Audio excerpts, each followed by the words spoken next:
Imagine this. It's 1954, and you're living in Tokyo, Japan. The bombings of Hiroshima and Nagasaki are still fresh in your mind after realizing that a couple months ago, during a bombing testing at the Bikini Atoll, a fishing boat named the Lucky Dragon Number 5 was showered with radiation. The crew members of that boat came back home with radiated fish and radiation poisoning and scars all over their bodies.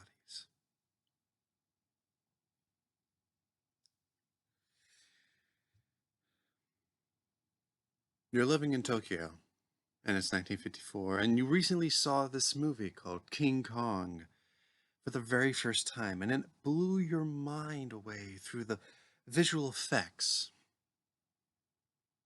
the amazing camera work, and the amazing stop motion effects by Richard O'Brien. And then you hear of another monster movie that's coming out that exact same year. You think to yourself, maybe it's another American-made giant monster movie. No. No. It was made in Japan.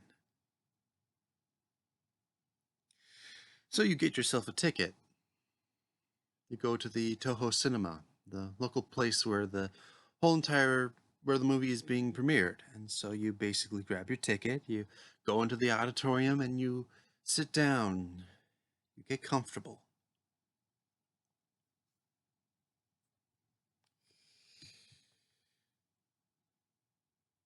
The room goes black. And then the company, Toho, the studio logo comes up. And then you hear thunder. That can't be right. It's not raining out. It's not storming, is it? It's a bright sunny day, you think to yourself. And then more thunder comes in. Thunder turning into footsteps, coming closer and closer. And then you hear it. A terrible scream. And then the title. Godzilla.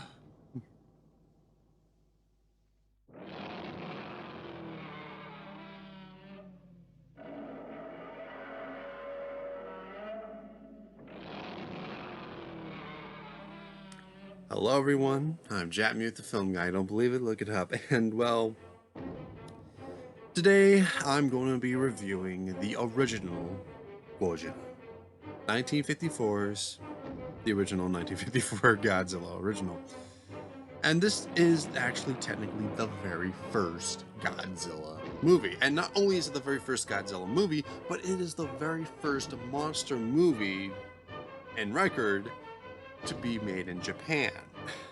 And the reason why I say on record is because technically before Godzilla there was 3 King Kong movies and 1 Daimajin movie. Or not Daimajin, but it was a Buddha movie. It was a movie that's about a giant Buddha, a Buddha statue that walks.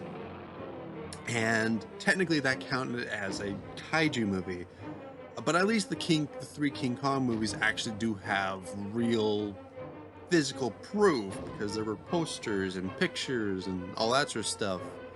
Whereas the Buddha statue had maybe a couple seconds of footage of the Buddha statue walking, but not very many people count that, unfortunately. But yeah, but technically, for the sake of everything, we're gonna say that Godzilla is the very first kaiju movie to be released, realistically. So, yeah, if you're gonna come in and watch this, review, I highly recommend you watch the original 1954 movie. You can, of course, watch the Americanized version. You can, but I highly recommend you watch the Japanese version. There is no dub for the Japanese version because the dubbed version is the Americanized Godzilla movie. Yeah, yeah. Let's just accept that and just move on. And plus, you must watch the original in order to watch this review. And if you haven't seen the original, stop this review, go over to wherever you can find a good copy of the original Godzilla, put it into your DVD or upload it up onto whatever streaming website that you're on and watch it. Because you'll understand what I mean later on. I don't. Hey, I'll be patient.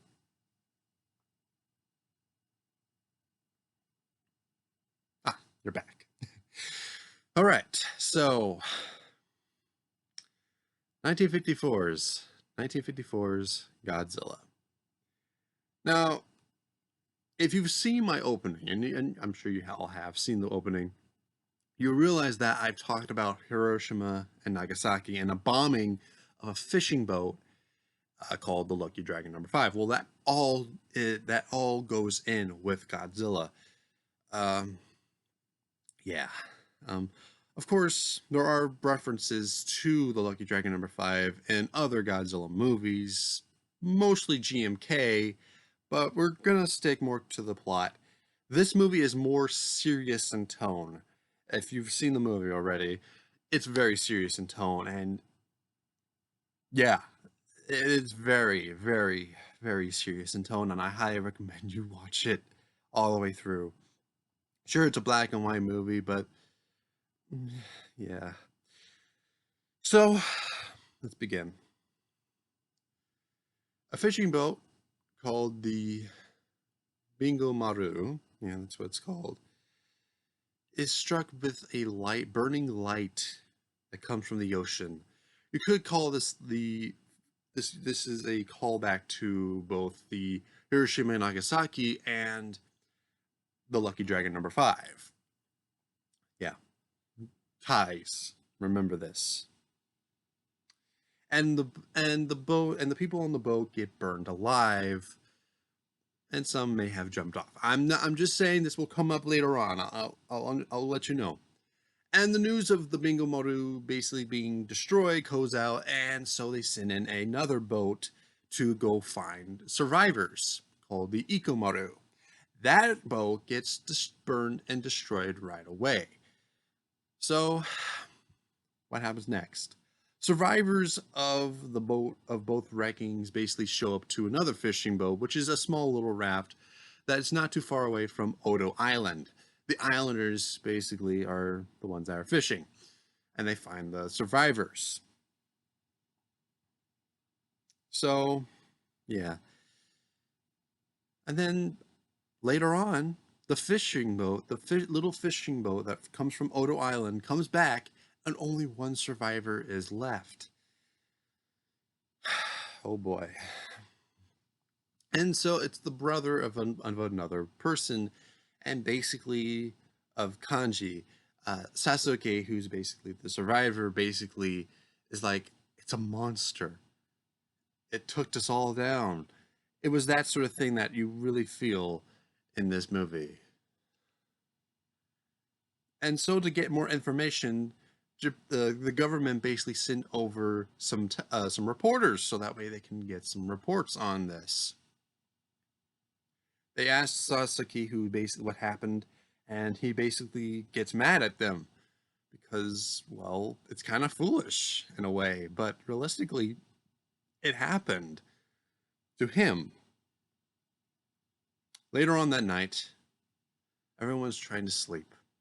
Sasuke and his little brother basically are sleeping with their mother. His little brother leaves and because there's a storm going on and here's a little bit of something wrong. He leaves the house and Sasuke sees the monster that attacked him and his friends. And they die.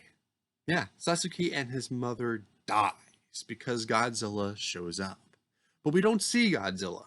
We get a little glimpse of him with his leg, but we don't see anything. We don't see his full body yet.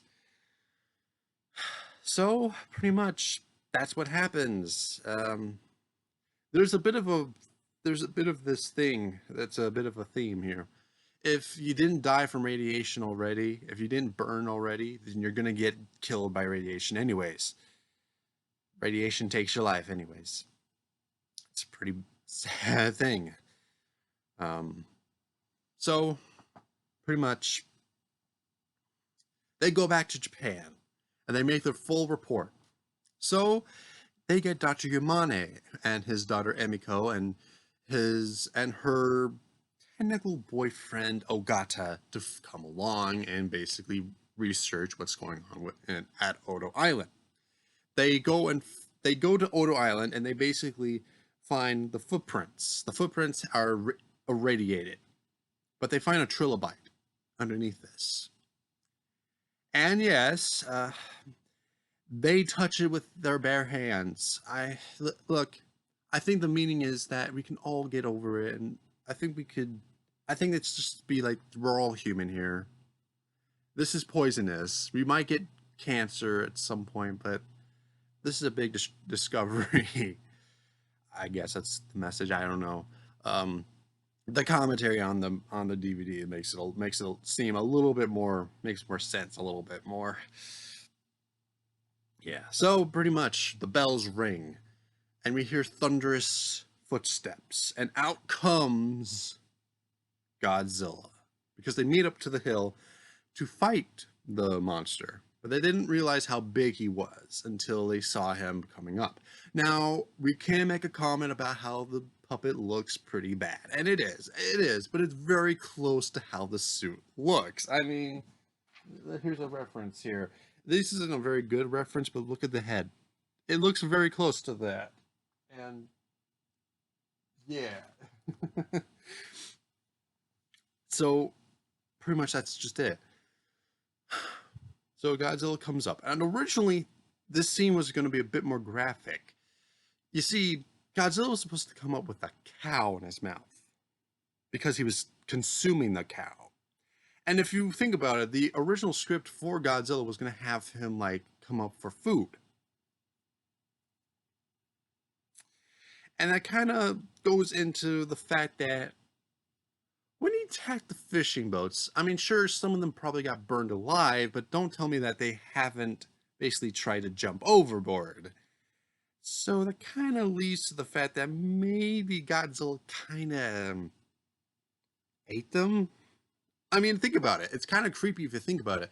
This giant monster is coming up from the bottom of the ocean, the darkest depths of the ocean, and all you can do is try to swim away.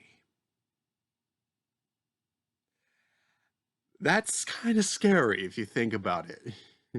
But of course, they cut that whole thing out. So pretty much, yeah, the people who were on the boat got burned alive. So they're burned alive.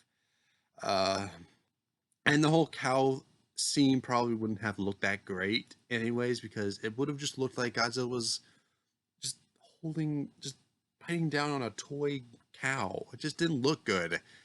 And was a bit graphic if you think about it. So, yeah. So they go back to Japan with their findings, and then they kind of are like saying, hey, it's Godzilla. He got irradiated by the H bomb. And this is where it gets a little bit political. Oh, yeah.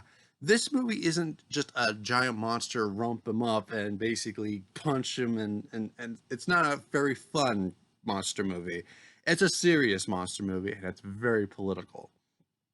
Because there's talk about who basically did it, and they should be responsible for it. And who else was responsible for the bombings of Hiroshima and also atomic bomb testing that's going on outside your front door than the United States?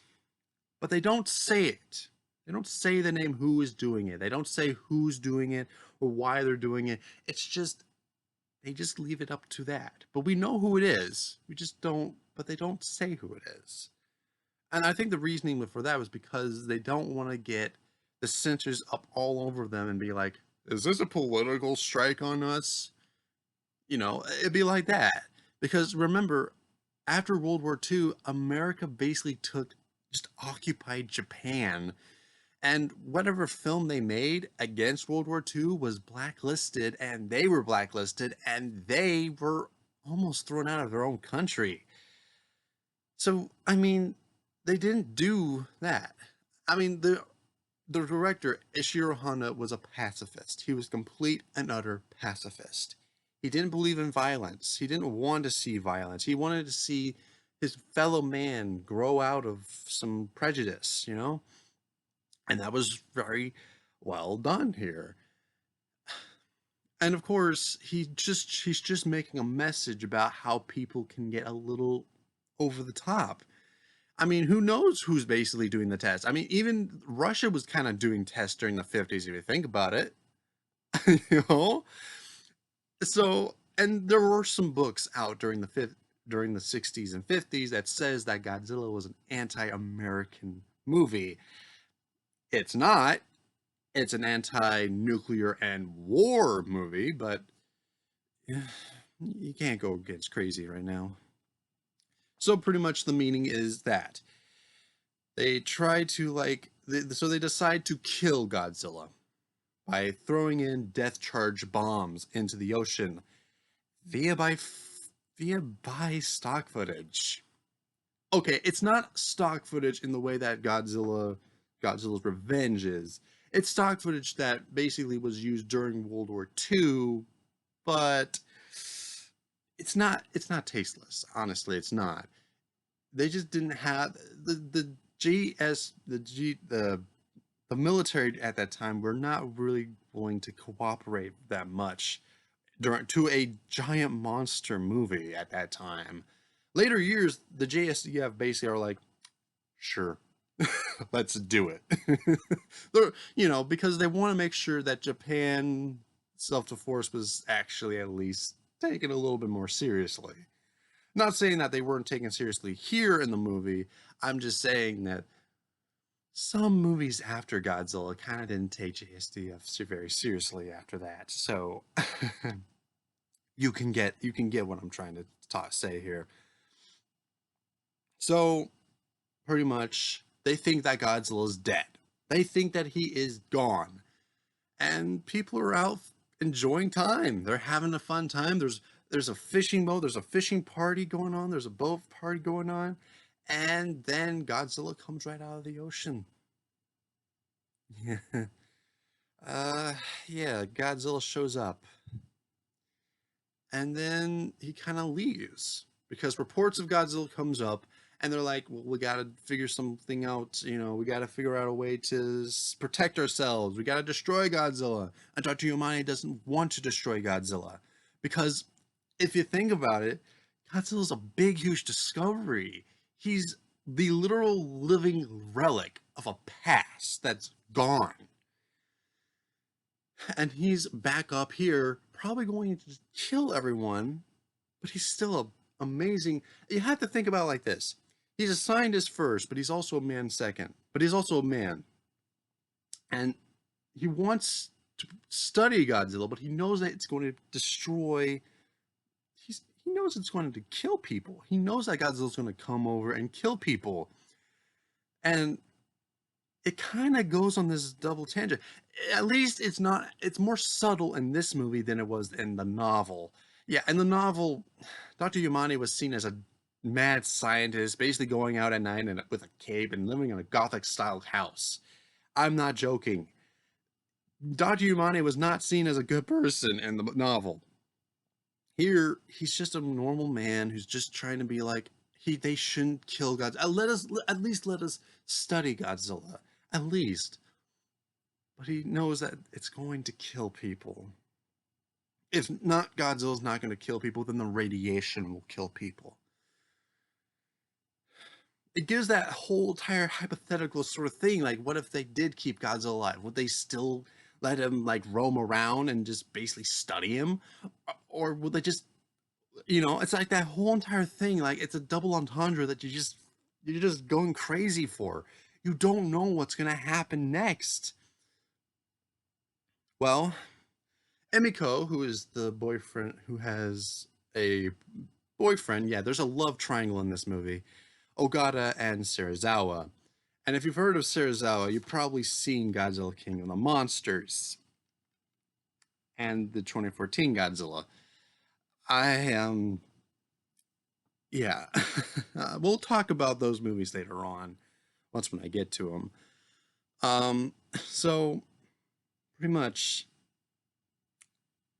Emiko basically is going with a reporter to basically ask what Dr. Serizawa is doing in his lab because he hasn't gone out. He's not basically because they're hearing that he's doing reports on stuff. You know, they don't know what it is. They just go over there and they're like, "Hey, we know what you're doing." A German scientist basically, um, a German scientist basically told us that you were doing something, and then he's like, "No, there's no German scientists. Who I don't know any German scientists." So Dr. Serizawa basically makes the reporter leave, but Emiko stays behind so that way she can talk with him, probably see if she can get some information out of him about what he's working on. Uses it, and she uses her father to basically be like, "Hey, my dad's like very interested in what you're doing, you know." And so he shows her. He takes her down to the basement to his laboratory, and well, what he was working on is shown to Emiko in a fish tank. And it's so horrifying for Emiko to even think about that he swears her to secrecy about it. Yeah. Now, we could all say that Dr. Serizawa is is a representation of the people who worked on the atom bomb, and they're not too far off because that is definitely what they're trying to do. Ishiro Honda wanted to make a message about how scientists are great, but they can get a little over their heads. I mean Oppenheimer, who made the Manhattan Project, who made the atom bomb himself, he basically made it, and he even felt terrible about making the atom bomb because he knew how destructive that thing was. And that's what Dr. Serizawa is. He has a weapon that could possibly destroy the whole world. And the worriment of the fact that governments, governments coming over to take his work and use it as a weapon terrifies him. Later on that night, Ogata kind of goes into a fight with Dr. Yamane about Godzilla being left alive or killing him. And Dr. Yamane kind of throws out Ogata. Well, Godzilla shows right back up. And this time he attacks. We get a little taste of what Godzilla would do here. We see him just basically walking through a city. We see him go through just a little part of Tokyo and destroy a train filled with people. And then later on, we see them cowering in fear. It's practically not a goofy monster movie that some people want for Godzilla. So Godzilla leaves. And so the government basically comes up with a plan to basically surround Tokyo with high tension wires. Now, there's a bit of a problem here because realistically, they put up the wires very quickly, as in like in a day. Originally in the script, it took around like a few weeks or so, maybe even a month, for those to come right back up because, you know, but then people want to go back home because there hasn't been Godzilla showing up, and high tension wires are basically just there.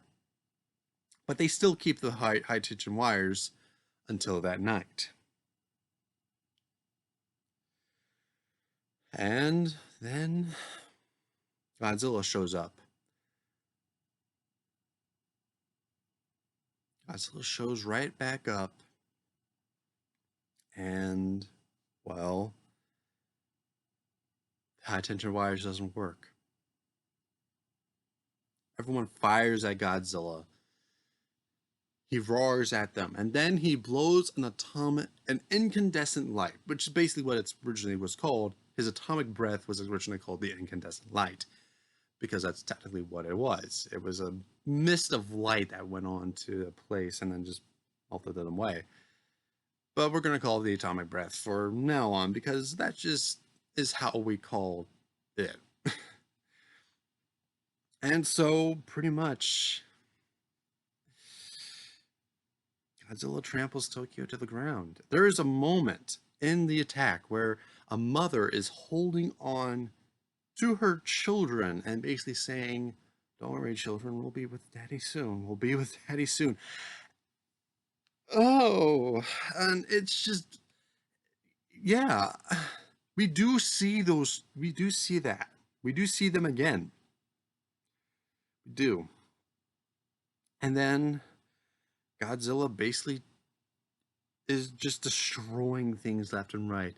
You could say that he's just walking onto his own homeland, but realistically, he is actually attacking. He is. He's actually going after buildings. He's destroying buildings. He's flipping over bridges. Yeah. He's attacking. But if you look very closely at Godzilla's skin, it's not scales on his body. Those are scars.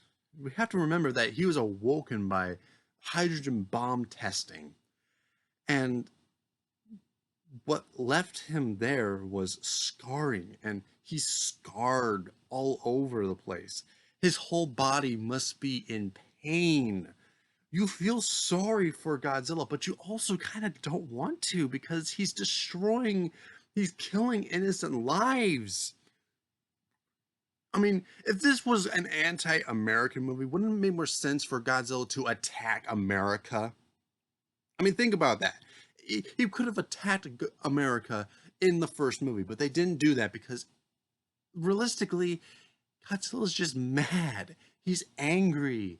He's going to attack whatever comes in his way. He's lashing out at humanity, not America, at humanity. He's not just attacking one country because it's just something that he sees. He's attacking humanity. And he's killing innocent lives. But he's also a victim at the exact same time. He's a victim of the hydrogen bomb, and he's been scarred for life. There's even other promotion, there's other stuff out there that says that before the atomic bomb attacked Godzilla, that he had a family. He had a family underneath there, and they all died out because of the hydrogen bomb, and he's the last survivor. Technically, he's not, but we're going to get to that later on. And technically, he's alone in this world. He's scarred for life. And yeah. Tokyo is destroyed and bombed and burned away. Godzilla's gone because he was chased off by airplanes. The hospital scene is one that might actually get connected to nowadays. Because we see a whole entire hospital, not just a whole entire hospital room, we see hospital like hallways being covered with people who were irradiated or burned alive. This is not too far off from what's going on right now, if you think about it. People are being left out in the hallways, being tended to when they can. There's a moment in this movie where we see a child being tested for radiation poisoning, and the person who's testing her just shakes his head. No, that child's gonna die because of radiation. A mother dies And then her child cries for her mom. She has to be consoled and say that her mom's going to be okay, even though realistically she is not going to be okay. This is not just an ordinary giant monster movie where a giant monster comes out and destroys a city for fun. This is devastating. This is something that it leaves you with that message that it's just not good. But there is hope, at least. And, well, the hope is Dr. Serizawa. Emiko basically breaks her silence with Ogata, and they go over to Serizawa's lab. Serizawa, he sees like, oh, hello. And and if you watch very closely, he's putting on a brave face because he knows that Ogata and Emiko are together, and he just wants to like say, okay, fine, I'll take it. I understand completely. You're with him. I don't care. But he gets a complete 180 and is asked about the oxygen destroyer, which he denies. But of course, he kind of looks at Emiko and is like, you told him? And that's the biggest betrayal right there. The love of his life is basically leaving him, but also told about his secret. It's not. So he basically is like, go away, go home. And then he goes down to his lab to destroy his findings. Ogata and Serizawa go into a fight. And, well, the prayer for peace happens. It happens after Ogata is bandaged up by Emiko. And, well, Serizawa feels terrible about that. And after the prayer for peace, Serizawa decides to make the oxygen destroyer as a weapon, but it will be the only time that he says. So they make it, and they take it out to sea, to Tokyo Bay. They find Godzilla where he is, and Dr. Serizawa goes down in a diving suit with the oxygen destroyer and sends up Ogata back up, because Ogata went down with him to help him out. And Godzilla's just down there sleeping. The music in this scene, done completely well by Akira Ifukube. He's just resting. Godzilla's just resting down in there, and it's peaceful. It's sad. It's peaceful. And Serizawa's coming down there with the oxygen destroyer to kill him. But Ogata doesn't want the secret to go out. So he cuts the line and wishes Ogata and Emiko a farewell. And he dies with Godzilla. If this is not a depressing movie, and if it hasn't depressed you already, then I should let you know that that was the idea. It was supposed to make you think, though, too. Godzilla was an innocent creature that got attacked by something that humanity made, and he came up to punish us, but we came down to punish him as well. There is no victory. There is no heroes in this movie. There is no real heroes. There's no heroics in this. No one is a hero in the first Godzilla movie.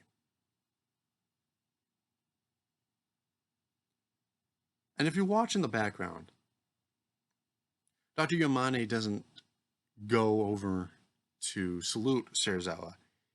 He goes over to the back and mourns because he just lost possibly a son-in-law, probably a son to him, you know? And that's just it. And it ends there with a bit of hope that there might not be another Godzilla. And of course, Serizawa also comes up with this theory that maybe if there's another Godzilla, if we do more atomic testing, he lays the message out perfectly here. If there's more atomic testing, then another Godzilla will show up. Well, that's a bit funny because Toho decided just to go ahead and make another one. Of course, it came out 6 months after the first Godzilla movie came out, and it wasn't directed by Ishiro Honda. It was directed by um, Moriyoshi Oda, who basically directed other movies that aren't really remembered very well. But this movie is his one and only kind of remembered movie. One of his other movies that he's remembered by. But yeah, so that was the first Godzilla movie. Oh, yeah, I have to talk about the Americanized version, shouldn't I? Okay, well, after the success of Godzilla in 1954, they sent it out to be international. And so they sent it to America first. And then they just basically sent out the title Godzilla.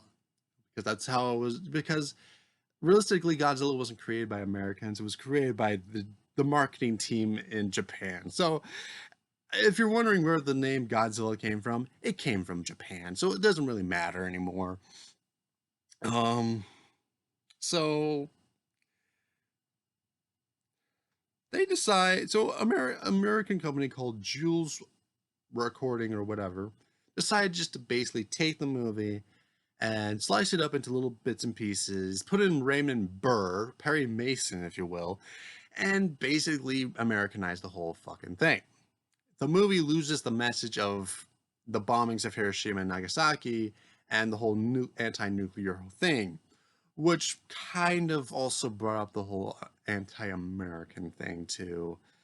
It kind of did a little bit. This movie kind of did. But if it were not for this movie, we wouldn't have this. Yeah. I mean, yeah. Godzilla was a big hit back in 1956, and it was a huge hit. In fact, after that, Raymond Burr got more jobs after Godzilla. He played Perry Mason, he played other characters. He wasn't just playing a big guy anymore. He was playing a threatening guy. He was a guy who basically was playing whoever he could play, which were soft-spoken people a lot all the time. And then in 1985, he was asked to come back to reprise his role as Steve Martin. Yeah, I don't think people are gonna live that down. The fact that his character was named Steve Martin. Yeah, but let's just move on. He was pretty much came back to reprise his character as Steve Martin, awfully known as Mr. Martin, because again, the actor Steve Martin pretty much this whole entire movie was a complete commercial for Dr. Pepper, and so many times that Raymond Burr was asked to do some silly stuff, he basically turned that down, basically because he had respect for the original Godzilla. And when I get to that movie, I'll get to it when I can. I have complete respect for Raymond Burr for that. Yeah. So that's that. If you have not seen the original Gojira, I highly recommend you watch that movie. It's a fantastic movie. There's a reason why it's called a masterpiece, because it fucking is. Sure, it's in black and white, but of course there is a colorized version of it. It was technically colorized in 1977 in Italy, called Godzilla, which I have reviewed before, but unfortunately, yeah, you know what happened. But don't worry, that will come back soon enough. So, it's that.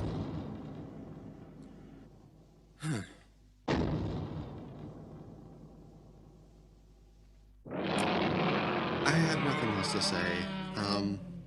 Next review, I will, of course, I'm going to probably do another review for Godzilla, but I'm probably going to put in some other reviews for other movies in between some reviews for Godzilla. So that way I'm not burning myself out on Godzilla. I'm just going in and just watching some other movies. So, maybe I might do Lady Death again. I've reviewed that movie a long time ago, and I don't think it got enough respect for what it was. So, yeah, I'm gonna re-review Lady Death, and then I'm gonna go ahead and then do the sequel to Godzilla, Godzilla Raids Again, which I will talk about very extensively. So, yeah, that's my review for the original Gojira. I'm Jack Muth, the film guy, and don't believe, look it up, and, well, again, long live the king. 66 years, man. 66 years and still running.